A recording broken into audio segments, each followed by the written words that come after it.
पाकिस्तान में एक भी एमएनए का अहले हदीस की बुनियाद पे हल्का है? किसने बनाना है? एमपीए का एक भी हल्का है? किसने बनाना है?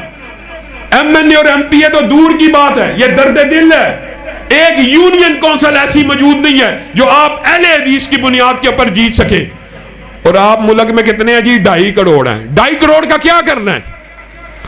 इन 2.5 करोड़ को इकट्ठा करना है, इन 2.5 करोड़ को एक लड़ी में परोना है।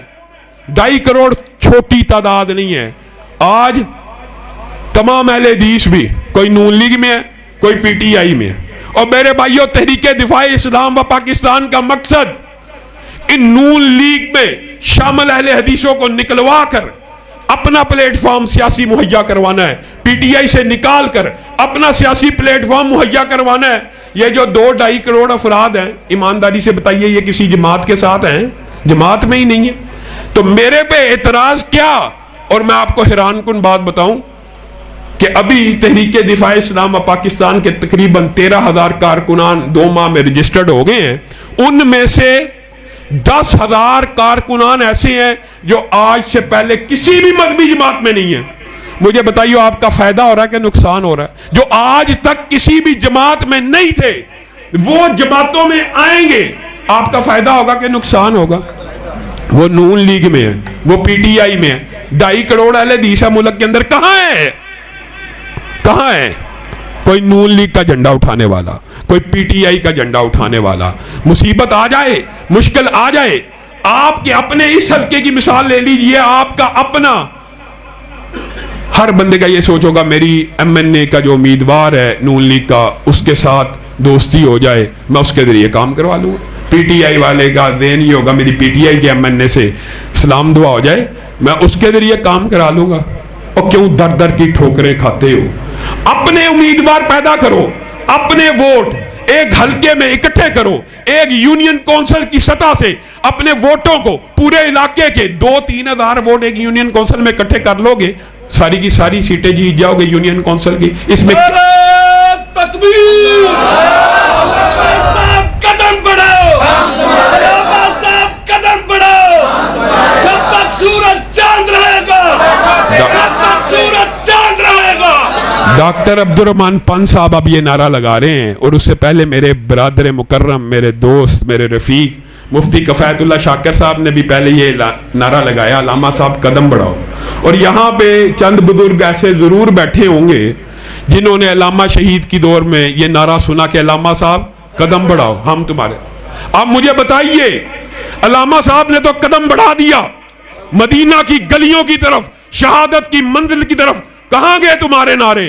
कहां गए तुम्हारे वादे? हम और आप भी जरा अपने बारे में गौर फिक्र करें। अल्लामा शहीद ने लोगों को कहा था, ना कि दो वक्त की रफ्तार बदलने के लिए मैंने तारीख के चेहरे को ज़या बख्शी है, कज कुलाहों की रऊनत का उड़ाया है मिजाक, मैंने तारीख के चेहरे को ज़या बख्शी है। मुझे बताइए, अल्लामा शहीद ने कदम बढ़ा दिया, आपके नारे और दावे और वादे सारे वहां के वहां रह गए। आपने उस कारवां को किस अंदाज में जारी रखा? एक बात और भी समझ लीजिए, सीट मिल जाना ये अहले हदीस के लिए अच्छी बात है कि अहले हदीसों की भी सीटें होनी चाहिए, हल्का जाती सियासत होनी चाहिए। और इंशाअल्लाह तहरीके दिफाए इस्लाम आपको चंद सालों में मुल्क के अंदर अहले हदीस की बुनियाद के ऊपर हल्का साजी करके दिखा देगी।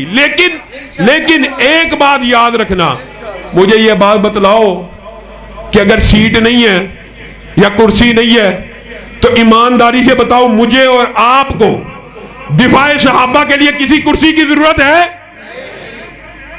खत्मे नबूवत का दिफा करने के लिए किसी कुर्सी की जरूरत है? हुर्मते रसूल के लिए किसी कुर्सी की जरूरत है? जिसने काम करना होता है उसको किसी भी कुर्सी की कोई जरूरत नहीं है। आज के दिन में अल्लाह के फजल से, आज के दिन में हमारे वकला ने और सेनेटर मुश्ताक के वकला ने कोर्ट के अंदर केस लड़ा, और ये खुशखबरी की बात है कि नादरा ने 13(1) नंबर जो रूल है जिन्स की तब्दीली का, अदालत के सामने इकरार किया कि हम इसको तब्दील कर रहे हैं। क्या यह काम कुर्सी से हुआ? कुर्सी के बगैर भी जिन लोगों ने काम करना होता करते हैं। लेकिन अगर मौलाना फजलुर रहमान केपीके के अंदर हल्का बना सकते हैं और उन्होंने मेहनत और स्ट्रगल की है, तो आप लोगों को भी ये मेहनत और स्ट्रगल करनी होगी कि अगर एक आम मस्जिद का मौलवी नमाज के अंदर कहां खड़ा होता है, लोगों से आगे खड़ा होता है कि पीछे खड़ा होता है?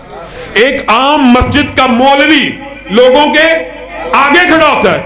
आप ये चाहते हैं कि आलम दीन और तालिबे इल्म इन सेकुलर और लिबरल लोगों के पीछे चले कि आगे चले? बताइए आप क्या चाहते हैं? या तो हमें दीन की तालीम देते ना, या तो उलमा पैदा ना करते। उलमा रहनुमा बनने के लिए आए हैं, राहबर बनने के लिए आए हैं, मुक्तदा बनने के लिए आए हैं, लोगों की चापलूसी करने के लिए नहीं आए। सेकुलर लिबरल लोगों की इनकी हैसियत क्या है, इनकी औकात क्या है? नारे तकबीर! उलमा साहब कदम बढ़ाओ, उलमा साहब कदम बढ़ाओ।